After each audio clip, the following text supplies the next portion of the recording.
اعوذ باللہ من الشیطان الرجیم بسم اللہ الرحمن الرحیم هو الذی خلق لکم ما فی الارض جمیعا ثم استوى إلى السماء فسواهن سبع سماوات وهو بكل شيء علیم صدق اللہ مولانا العظیم۔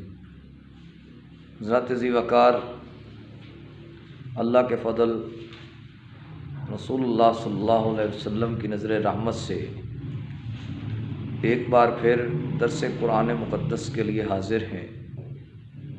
آیا نمبر 29 اللہ تعالیٰ نے ارشاد فرمایا، وہی ذات ہے جس نے سب کچھ زمین میں تمہارے لیے پیدا فرمایا، پھر اس نے آسمانوں کی طرف ارادہ فرمایا، یعنی ان کی تخلیق کا، ان کو برابر برابر ساتھ بنائے، اور وہی یعنی اللہ رب العزت ہر چیز کا علم جاننے والا ہے۔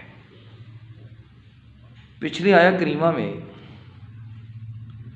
ہماری حیات کا ذکر تھا۔ حیات یعنی زندگی اللہ رب العزت کی ایک عظیم نعمت ہے۔ اس آیہ پاک میں حیات کا جو مقصد ہے، یعنی حیات کی بقا کے لیے زمین کی تمام نعمتوں سے استفادہ حاصل کرنا ضروری ہے، اس کا ذکر کیا جا رہا ہے۔ اور اسی آیہ پاک میں اس نظریے کی بھی تردید کی جا رہی، یعنی رد کیا جا رہا ہے کہ جو لوگ دہری ہیں، جو یہ نظریہ رکھتے ہیں کہ کائنات کی ہر چیز خود بخود بنی ہے، کائنات کا نظام خود بخود چل رہا ہے، اس آیہ پاک میں اس موقف کی بھی تردید کی جا رہی ہے کہ کائنات کی ہر چیز کا خالق اللہ ہے۔ اسی آیہ پاک میں ہمیں یہ سمجھایا جا رہا ہے کہ کائنات کی ہر شے انسان کے لیے، چاند انسان کے لیے، سورج انسان کے لیے، ستارے انسان کے لیے، بادل انسان کے لیے، بارش انسان کے لیے، زمین انسان کے لیے، ذرات انسان کے لیے، پانی انسان کے لیے۔ سوچنا چاہیے کہ انسان کس کے لیے ہے، انسان کی حیات کا مقصد کیا ہے۔ تو اللہ تعالیٰ نے پارہ نمبر 27 میں ارشاد فرمایا، وما خلقت الجن والانس الا لیعبدون، اور ہم نے جن اور انسانوں کو اپنی عبادت کے لیے پیدا کیا ہے۔ کائنات کی ہر شے انسان کے لیے، انسان اللہ رب العزت کے لیے، کائنات کی تخلیق انسان کے لیے، کائنات کی تخلیق کا مقصد انسان کے لیے، اور انسان کی تخلیق کا مقصد اللہ رب العزت کے لیے۔ زمین کی جتنی نعمتیں ہیں، خواہ وہ زمین کے اوپر ہیں، خواہ وہ زمین کے نیچے ہیں، وہ ساری کے ساری انسان کے لیے۔ پھر اس کے بعد آسمانوں کی تخلیق کا ذکر ہے کہ اللہ تعالیٰ نے آسمانوں کو برابر برابر بنایا، ان کے اندر کوئی سوراخ نہیں ہے، کوئی شگاف نہیں ہے، کوئی ٹیڑھا پن نہیں ہے، بالکل ٹھیک ٹھیک بنایا، برابر۔ اور اسی آیہ پاک میں آسمانوں کی جو تعداد ہے اس کا بھی ذکر کیا جا رہا ہے کہ اللہ رب العزت نے 7 آسمان بنائے، یہ بھی انسان کی خدمت کے لیے۔ پھر جو شریعت اسلامیہ نے جن چیزوں کو حرام قرار دیا ہے ان سے بچنا ضروری ہے۔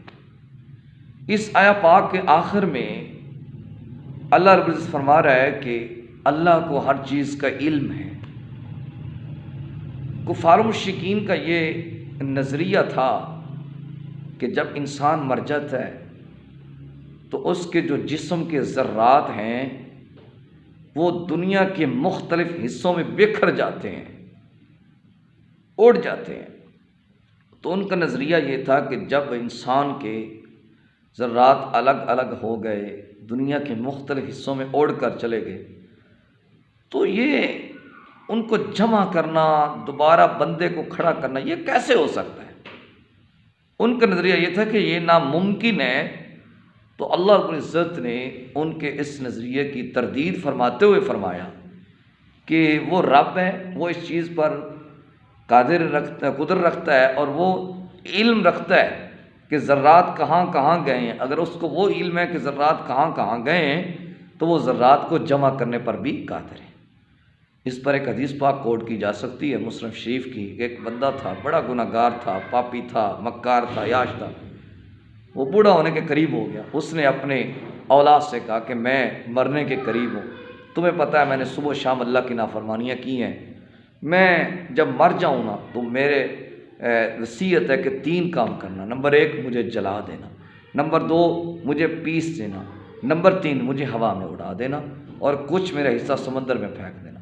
بندہ فوت ہو گیا، اولاد نے وصیت کے مطابق عمل کیا کہ پہلے اس کو جلا دیا، جب وہ جل گیا پھر اس کو پیس دیا، پھر جب پیس گیا تو ہوا چلی تو کچھ اس کے ذرات سمندر میں بہا دیے، کچھ ذرات وہاں پہ ہوا میں اڑا دیے۔ تو جب ایسا ہو گیا تو وہ مطمئن ہو کے بیٹھ گئے کہ ہم نے اپنے والد کی وصیت پہ عمل کر لیا۔ اب اللہ رب العزت فرمائے اجمعی معافی کی، اے زمین اس کا ایک ایک ذرہ جمع کر۔ بھئی کیسے دیکھیں، کچھ ذرات سمندر میں ہیں، کچھ ذرات ہوا میں ہیں، کوئی ذرہ کہاں چلا گیا، کوئی ذرہ کہاں چلا گیا۔